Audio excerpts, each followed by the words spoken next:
Fala, torcedor vascaíno. Vamos a mais um Conexão Vasco Notícias. Mas antes, já vai deixando sua curtida, se inscreva e ative as notificações. Sem mais enrolação, vamos a notícias. Boa noite. Existe um ditado no futebol que a bola pune, né, quem acaba não fazendo gols. E hoje o Vasco perdeu inúmeros gols, né? Poderia ter saído hoje com a vitória. Então, o que deu de errado na partida de hoje para o Vasco não ter saído com a vitória e sim derrotado aqui em São Januário? Obrigado e boa noite. Boa noite. Eu acho que você tocou num ponto que é absoluto.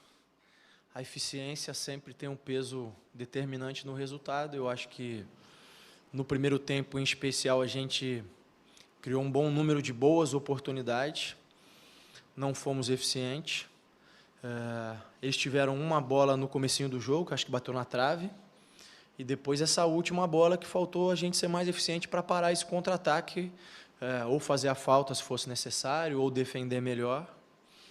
E no segundo tempo eles já vieram com uma postura de esperar muito mais, já abriram mão de sair jogando e fizeram um bloco mais baixo. A gente tentou encontrar soluções, mas eu acho que até por ser uma situação nova no campeonato para nós, de estar atrás, de ter que buscar o resultado, a gente ficou ansioso, começou a errar muitos passes, começou a tomar decisões não tão boas, e a gente conseguiu chegar próximo do gol, mas não conseguiu fazer bem o último passe. O Puma chegou bem à linha de fundo, a gente conseguiu colocar a bola dentro da área, conseguiu ter algumas chegadas próximos ao gol deles, mas faltou o último passe, faltou concluir melhor. Eu acho que não foi um jogo ruim em relação ao volume, ao que a gente criou. Os jogadores imprimiram uma intensidade altíssima do começo ao final, mas, sem dúvida nenhuma, é um resultado ruim. Então, faço essa separação entre a performance da equipe e o resultado. O resultado, sem dúvida nenhuma, é um resultado ruim. A performance, eu acho que tem muitos pontos positivos e tem outras questões que a gente tem que melhorar. Barbieri, boa noite. Cheguei no canal Futebolaço. O Vasco tem apresentado um pouco de dificuldade no momento de propor o jogo. O Vasco fez grandes jogos na temporada contra Flamengo, Fluminense, Atlético, Palmeiras, equipes que tinham mais tinha um jogo que criavam mais, o Vasco jogava um pouco mais na forma reativa. Queria que você tentasse explicar um pouco, que o teu time tem um pouco de dificuldade nesses jogos, que o Vasco tem que se impor um pouco contra o adversário. E o Peck era o jogador que mais construía, que mais estava conseguindo levar perigo ao time adversário e foi substituído. Queria saber se ele sentiu algo, ou se foi uma opção sua mesmo. O que está faltando para o Vasco conseguir construir mais esse jogo por dentro? As melhores oportunidades do Vasco foram até em bolas longas. O Puma acertou 2 bons lançamentos, roubada em cima do zagueiro. Agora a bola saindo da zaga, meio campo, trabalhada até o ataque. Tem sido difícil. O Vasco está com muita dificuldade de criar no meio campo. Queria que você falasse um pouco para a gente, se você concorda, obviamente, falasse um pouco sobre o tema.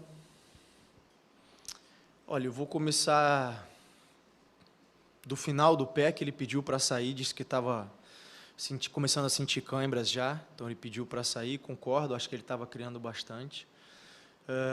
Sobre a análise da questão da criação, eu concordo em partes, eu acho que a gente tem sim que melhorar nesse quesito, mas aí eu vou lembrar vocês, o segundo gol nosso contra o Palmeiras, a bola começa na mão do Léo Jardim, e a gente faz a jogada até o final, terminar dentro da área, e o Peck faz o gol no rebote. Então, foi uma jogada que a gente criou desde o começo, desde trás. Eu acho, volto a dizer, acho que é um ponto que a gente tende a evoluir, e é um ponto mais sensível, mais delicado, demora mais tempo, depende de outras questões do que só organização, depende de criatividade, depende de outras coisas.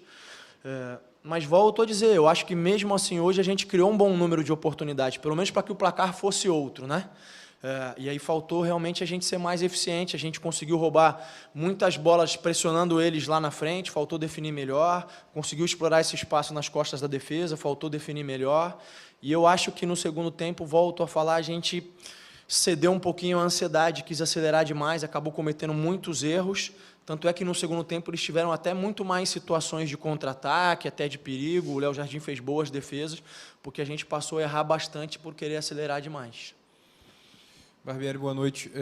Você teve 2 estreias hoje, né, jogadores que fizeram a sua primeira partida com a camisa do Vasco. O Juan estava aqui há mais tempo, mas não havia jogado ainda.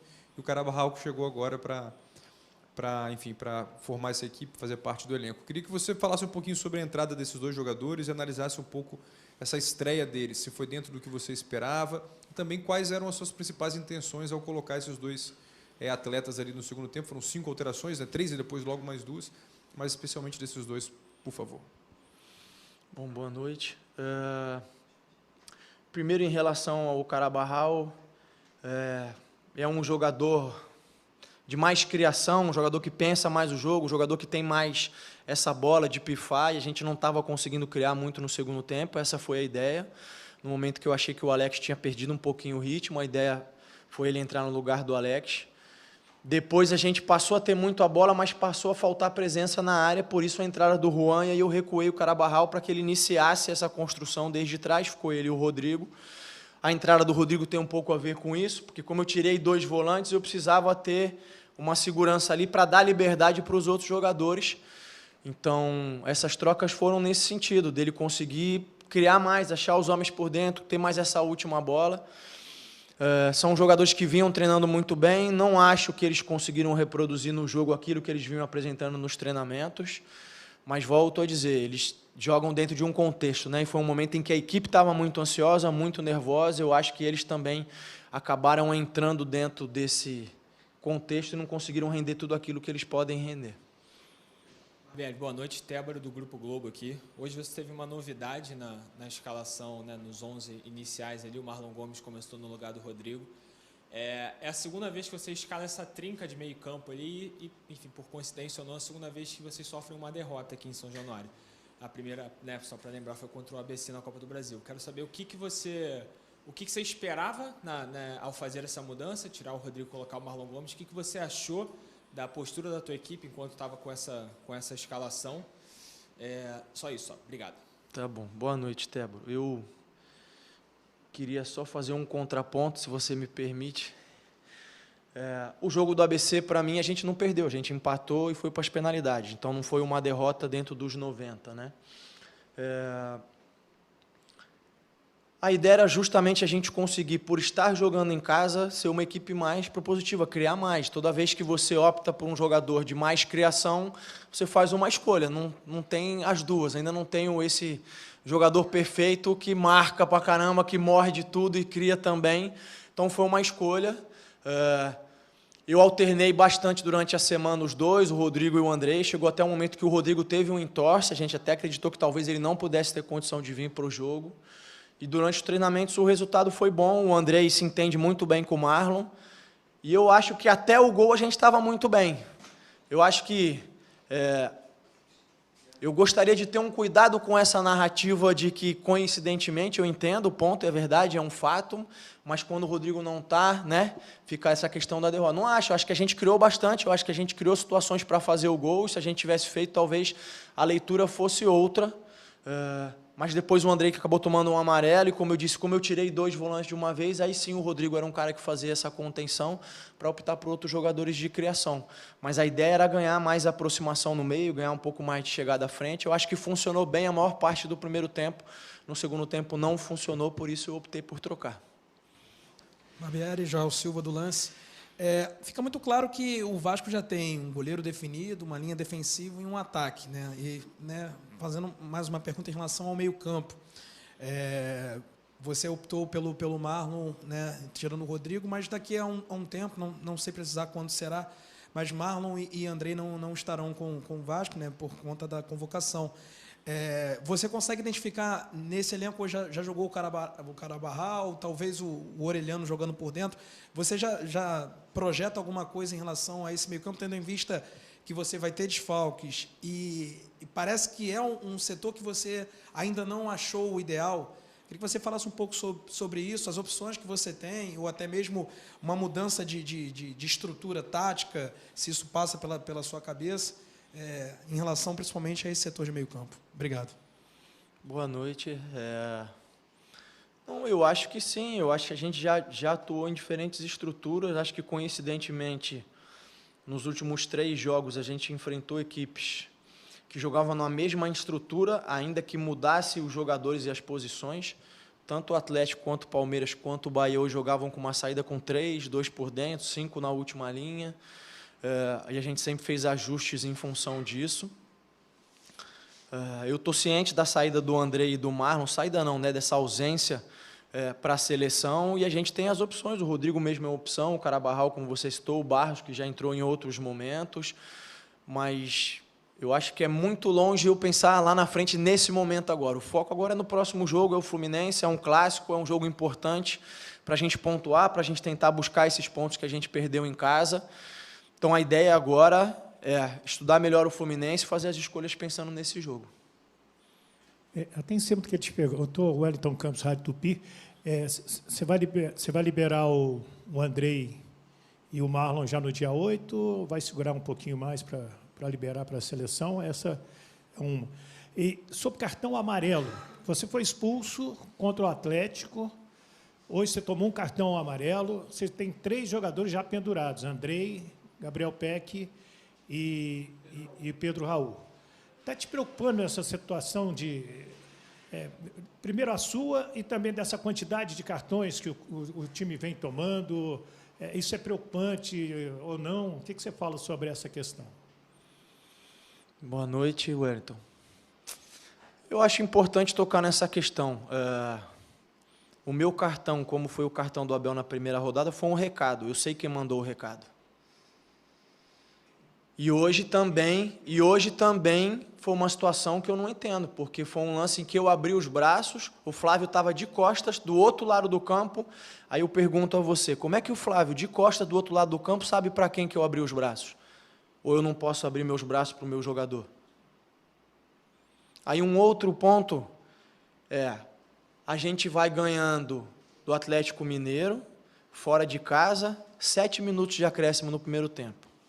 A gente vai ganhando do Palmeiras em casa, 7 minutos de acréscimo no primeiro tempo. A gente está perdendo em casa 3 minutos.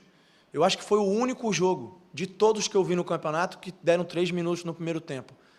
Então, veja bem, eu consigo entender a atuação da arbitragem desde que exista critério. Se deram 7 e 7, no mínimo 5, por que 3 hoje? E aí, quando a gente questiona, a gente passa a ser o problema, e é isso que está incomodando. Está se criando uma narrativa de que o problema da arbitragem brasileira é o treinador.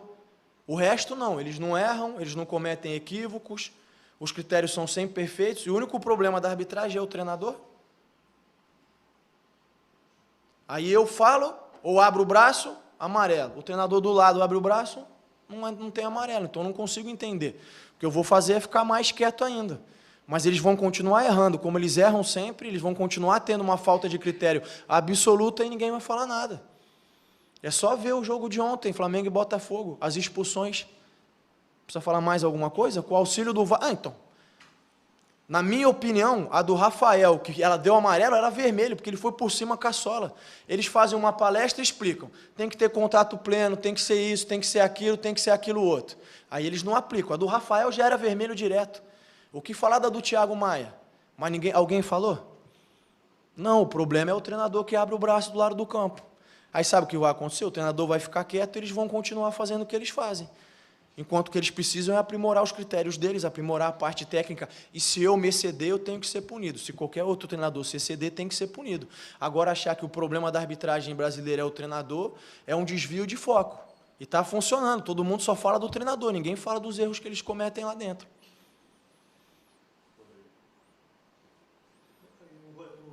Sobre o Andrei e o Marlon, você já tem a data de liberação deles para a seleção? Não, a ideia é que eu possa usar eles até a viagem. Eu preciso deles, são jogadores importantes. É importante explicar que o clube não é obrigado a ceder os jogadores para a seleção, mas a gente entende que é importante para os jogadores e para a seleção. Então a gente só precisa de uma compreensão, um equilíbrio das coisas, né? Só isso. Boa noite, Barbieri. Tudo bem? Sidão Marinho da Litoral News. O Campeonato Brasileiro desse ano ele é muito equilibrado, né? São grandes equipes, tem muita equipe com SAF, é o caso do Vasco, é o caso do Bahia também. Queria que você fizesse uma análise dessas 3 primeiras partidas do Vasco. Vitória, empate e hoje a derrota para a sequência dessa competição. De que maneira você enxerga a sua equipe, pontos positivos, pontos negativos? Se me permite, você falou que alguém mandou o recado. Quem seria essa pessoa na questão do amarelo e do vermelho? Boa noite. Eu não vou mais falar sobre a arbitragem, acho que já falei tudo o que eu tinha que falar. Em relação ao desempenho da equipe, a avaliação nesses 3 jogos, eu acho que está dentro daquilo que a gente conversou com vocês até antes de iniciar o campeonato. Que a ideia era que, num primeiro momento, a gente fosse uma equipe extremamente competitiva, né? Que a gente procurasse encarar todos os adversários com muita intensidade, com muita agressividade. Eu acho que isso a gente fez nos 3 jogos. Eu acho que a gente conseguiu fazer frente a 2 grandes equipes, conseguiu fazer frente ao adversário de hoje também, volto a repetir. Eu acho que pelo que a gente produziu, pelo que a gente entregou de performance, a gente merecia outro resultado, mas a gente sabe que o mérito muitas vezes não aparece no futebol. E que é uma caminhada difícil, como você citou, um campeonato muito difícil, um campeonato muito equilibrado, muito parelho. A gente tem que agora ter a cabeça fria, analisar os pontos em que a gente efetivamente deixou a desejar no jogo de hoje, valorizar os pontos positivos, tentar reforçá-los ainda mais e ir para o Clássico fazendo o que a gente se propôs nesses 3 jogos, ser competitivo, jogar contra o adversário de igual para igual, tentar buscar o resultado. Boa noite, Barbieri. Thiago, da Band. Se você me permite, você fala muito sobre performance, sobre o Vasco ter jogado bem e talvez não ter conseguido resultado. E não foi a primeira vez. Contra o próprio Fluminense, que é o próximo adversário do Vasco, o Vasco fez um jogo muito bom. O Vasco atacou o jogo inteiro, teve muitas chances de sair com aquele resultado e acabou sofrendo 2 gols já no segundo tempo. O segundo do Cano, temos pouco até o que falar. Só que o Vasco foi uma das poucas equipes dessa temporada que conseguiu neutralizar aquele Fluminense de certa forma, de conseguir criar. O que esperar para esse jogo do final de semana? Porque, querendo ou não, é o próximo objetivo do Vasco. Bom, boa noite. Eu acho que é esperar um grande jogo. A gente vai tentar novamente neutralizá-los. Acho que é uma equipe vem de um último resultado ruim agora contra o Fortaleza. Eu sei que joga amanhã, né, um jogo importante contra o River. Mas até esse último resultado aí talvez fosse uma das melhores ou a melhor equipe em atividade no Brasil. A gente sabe que é um jogo muito complicado, um jogo difícil. Eles têm uma maneira particular de atuar, uma maneira quase singular, vamos dizer assim. Mas a ideia, de novo, é que a gente possa estudar e tentar neutralizá-los e fazer o nosso jogo, tentar se impor também. A gente vai jogar desde o início buscando a vitória e jogando para cima deles. Tudo bem, Barbieri. Aline Nastari, TNT Esportes. 2 questões parecidas com alguns pontos que você já falou. Primeiro, sobre esses 3 resultados até aqui, o fato de vocês terem vencido o Atlético Mineiro fora e ter empatado com o Palmeiras, acho que pesou um pouco num sentido de sensação. E quando a gente ouve você falar desse jogo, você diz, a gente pegou um formato de equipe que a gente não tinha ainda experimentado, né? Um tipo de jogo mais reativo, de uma forma que para a gente foi um pouco de surpresa. E aí eu queria que você fizesse a sua análise dentro desse sentido, assim, de quem é o Vasco, assim, nesse momento, nessa competição, na sua análise? Que é um time que consegue fazer frente a um Atlético Mineiro, a empatar com o Palmeiras em casa, mas ainda tem muitos pontos a acertar, a transição de equipe na sua cabeça, né? Do tempo que você teve para treinar. Queria que você tentasse explicar um pouquinho isso para a gente, de prospecção da temporada, mesmo no campeonato, dadas essas 3 rodadas até aqui, e em relação à arbitragem também. Eu sei que você não quer falar muito de arbitragem, mas, no aspecto geral, eu queria mais a sua opinião sobre essa decisão. Acho que você deixou um pouco claro sobre mudança de panorama, mas sobre essa decisão da arbitragem de ser mais rigorosa esse ano, e já queria mostrar isso logo nas primeiras rodadas. Acho que você, como treinador, tem o seu ponto, né, que você falou agora há pouco, mas até que ponto não é também necessário? Qual o equilíbrio que você visa que deveria ser o ideal? São muitas perguntas. Eu vou tentar... Não, sim, desculpa. É que vou tentar... Primeiro, sobre o Vasco, né? Existiram outros momentos na temporada em que a gente pegou equipes num bloco mais baixo, a gente construiu e fez o resultado. A maioria delas foi no campeonato estadual contra equipes de um nível diferente desse que a gente está enfrentando, mas a gente enfrentou equipes mais reativas e num bloco baixo em outros momentos e a gente conseguiu boas performances e bons resultados. Eu acho que o Vasco, nesse momento, está procurando a sabedoria de entender qual é a roupa que vai vestir em função do adversário, em função do jogo que vai enfrentar. E eu acho que a gente tem feito isso na maior parte do tempo bem. Em alguns jogos que a gente sabe que precisa ter uma postura mais cautelosa, fechar mais espaços em função da qualidade das dinâmicas do adversário, a gente tem adotado essa postura. Em outros jogos em que a gente entende que vai ter mais espaço e que a gente precisa ser mais propositivo, a gente também tem buscado adotar essa postura.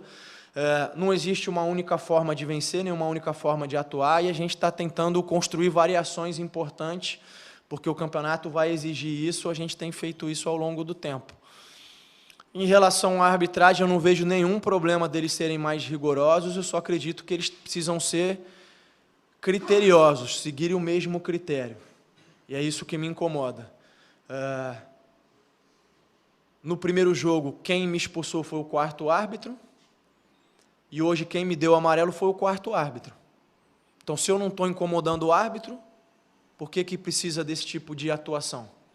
Né? É isso que eu não entendo. Eu acho que precisa ter um equilíbrio aí, que eu não tenho visto uma clareza de critério. Não tenho nenhum problema. Se o critério é esse, ótimo, perfeito, eu estou de acordo, vou seguir, vou procurar me controlar. Agora, volto a dizer, me preocupa se criar essa narrativa de que o único problema da arbitragem brasileira é esse, quando fica evidente em todos os jogos que não é.